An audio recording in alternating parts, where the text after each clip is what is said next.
ఏంది నువ్వు? వదిలేయిపోదామన్నయ్య. ముందు దిగు నువ్వు.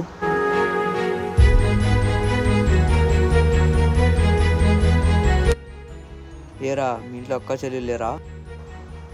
నువ్వు ఆగు. బండ్లు తిరిగే ప్రతి ఒక్క అమ్మాయి లవర్ కాదురా. అమ్మ కావచ్చు, చెల్లెలి కావచ్చు, అక్క కావచ్చు, ఫ్రెండ్ కావచ్చు, ప్రతి ఒక్క అమ్మాయి లవర్ ఉండదురా. మీరు ఎప్పటికీ మారరా.